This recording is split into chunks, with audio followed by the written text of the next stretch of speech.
Yo, what's up? Welcome back to another episode of The Sauce. We're in high spirits here. 2-0 sweep Monday Night Football, 2-0 sweep on Thursday Night Football, and a 2-0 sweep on college football Friday night.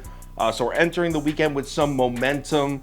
We got to put that to the side, though. We're putting all the college action to the side because we have NFL Week 2, Football Sunday, Dolphins, Ravens. Let's go. Welcome to The Sauce. The Sauce. Sauce. Hey, get the sauce. All right, Dolphins on the road at Baltimore here. The line is Ravens minus 3.5. Money's pretty split down the middle here, 48% on Baltimore as of Tuesday morning. Things are still pretty split down the middle, but it looks like the books have been taking Baltimore money throughout the week. We're up to 63% on Baltimore. Line doesn't move a muscle. We're still looking at Ravens minus 3.5. So let's cap this game. If you subscribe to this channel, you already know the first step. We're running the numbers through the spreadsheet. According to the model, the line for this game should be Baltimore plus 4.4, so that's a full 8-point lean on the Miami Dolphins. By the way, this model is available for every single game, NFL and college football on Kirms.com, as well as the money tracking too. So if you're interested in that information, it's available for every game, Kirms.com on the members page. So let's break this matchup down real quick, and I'm going to start with last year's game. In case you don't remember it, these two met on a Tuesday night, I believe. I think it was like one of those COVID makeup games.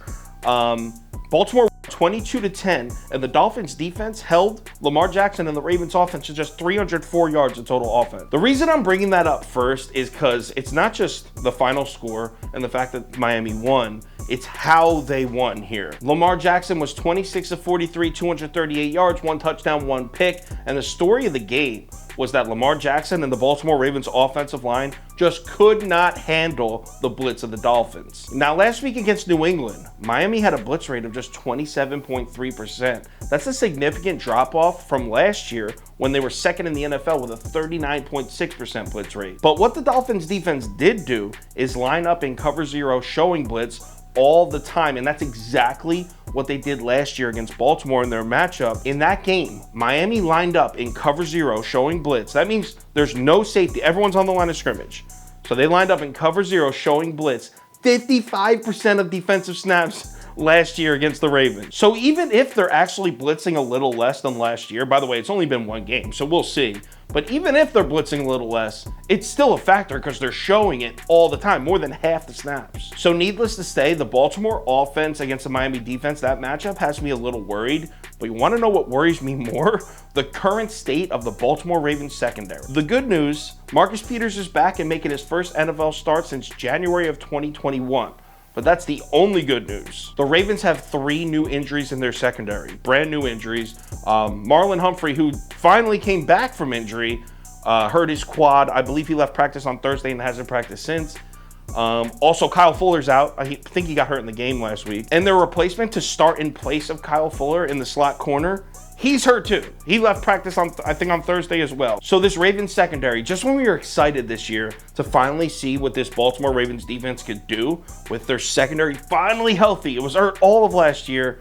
Looks like we're back in the same spot, dealing with injuries again. Horrible luck. And this is not the opponent that you want to be having secondary issues against. I mean, Jalen Waddle and Tyreek Hill, the Dolphins have probably the best wide receiver duo in the NFL. And if not the best, they're definitely the fastest duo. You need your guys out there. But to be fair, it's not all sunshine and rainbows for the Dolphins offense either.